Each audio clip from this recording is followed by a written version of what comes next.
சற்று முன் திமுகவில் இணைந்தார் சி.வி. சண்முகம். ஸ்டாலின் கொடுத்த மிக உயர்ந்த பதவி அதிர்ச்சியில் எடப்பாடி. அதாவது அதிமுகவில் நிலவி வரும் உட்கட்சி பூசல் தற்போது உச்சக்கட்டத்தை எட்டியுள்ளது. நடந்து முடிந்த சட்டசபை தேர்தல் முடிவுகளுக்கு பிறகு அந்த கட்சியின் பொதுச் செயலாளர் எடப்பாடி பழனிசாமிக்கு எதிராக எஸ்.பி. வேலுமணி, சி.வி. சண்முகம் உள்ளிட்ட 25 எம்.எல்.ஏக்கள் அணி திரண்டனர். இதற்கு பதிலடி கொடுக்கும் விதமாக அவர்கள் அனைவரின் மாவட்ட செயலாளர் பதவிகளையும் படித்து எடப்பாடி பழனிசாமி அதிரடி உத்தரவிட்டார். குறிப்பாக விழுப்புரம் மாவட்ட செயலாளர் பதவியிலிருந்து சி.வி. சண்முகம் நீக்கப்பட்டு அந்த பொறுப்பு இ.பி.எஸ். ஆதரவாளரான பசுபதியிடம் ஒப்படைக்கப்பட்டது பெரும் பேசும் பொருளாக மாறி வருகிறது.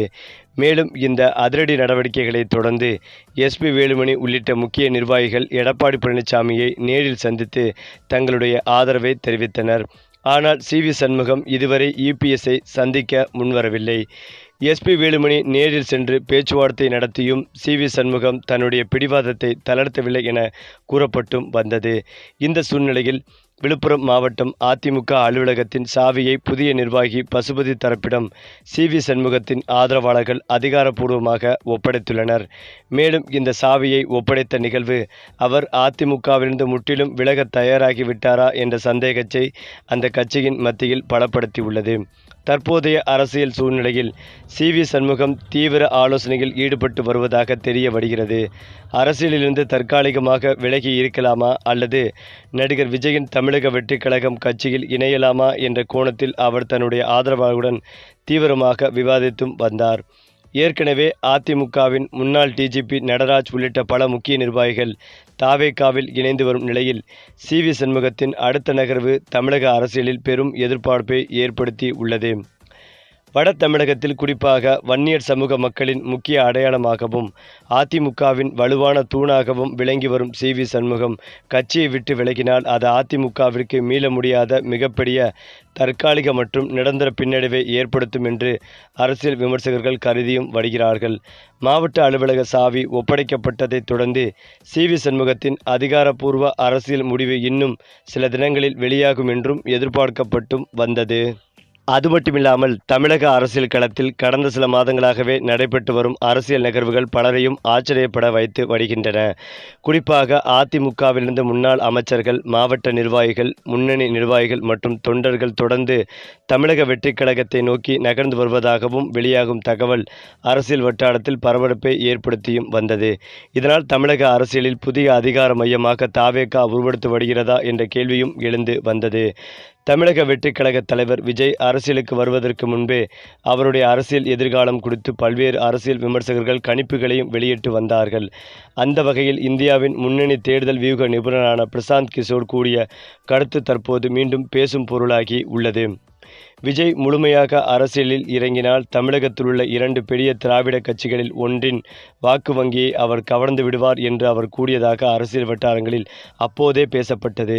தற்போதைய அரசியல் சூழ்நிலையை பார்க்கும் போது பிரசாந்த் கிஷோரின் அந்த கணிப்பு நிஜமாகி வருகிறதா என்ற கேள்வியும் எழுந்துள்ளது.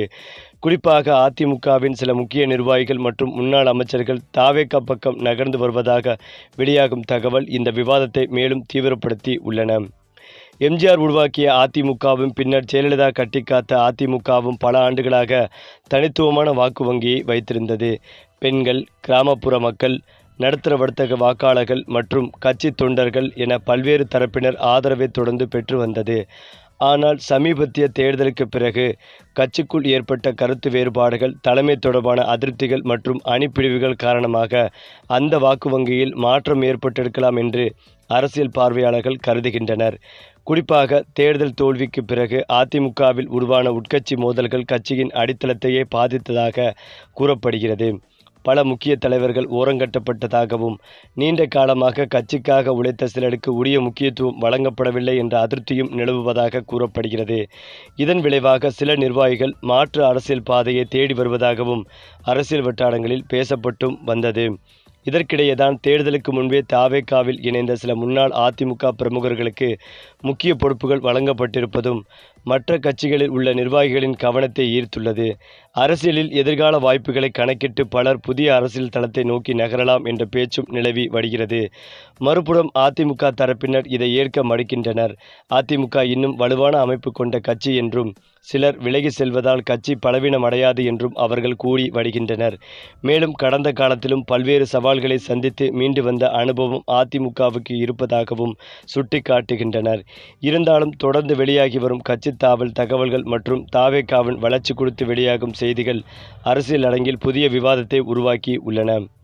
குறிப்பாக உள்ளாட்சி தேர்தல் மற்றும் அடுத்தடுத்த இடைத்தேர்தல்கள் இந்த மாற்றத்தின் உண்மையான தாக்கத்தை வெளிப்படுத்தும் என அரசியல் விமர்சகர்கள் கூறியும் வந்தார்கள். இந்த சூழ்நிலையில் தமிழக அரசியலில் தாவேகா வேகமாக வளர்ந்து வருகிறதா அல்லது திமுக வேகமாக வளர்ந்து வருகிறதா?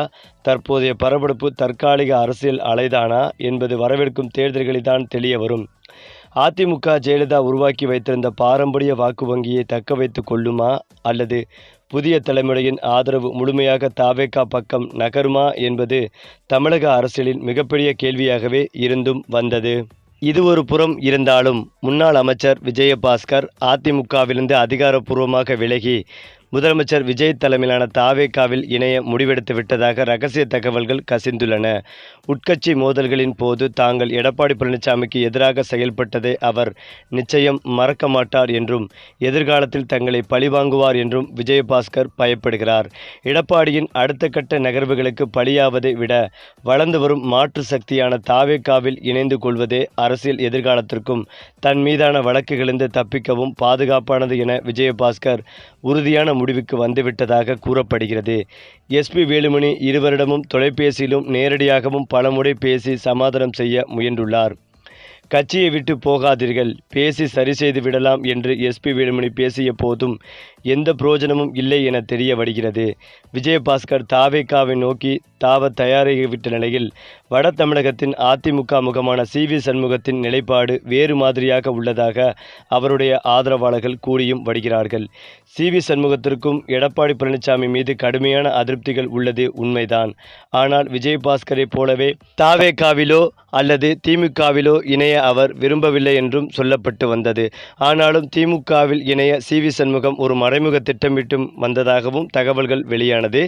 எடப்பாடியின் தலைமையின் கீழ் தொடரவும் பிடிக்காமல் பிற கட்சிகளுக்கு செல்லவும் மனமில்லாமல் அரசியலை விட்டே தற்காலிகமாக ஒதுங்கிவிடலாமா என்பது குறித்தும் ஆலோசனை நடத்தப்பட்டும் வந்தது.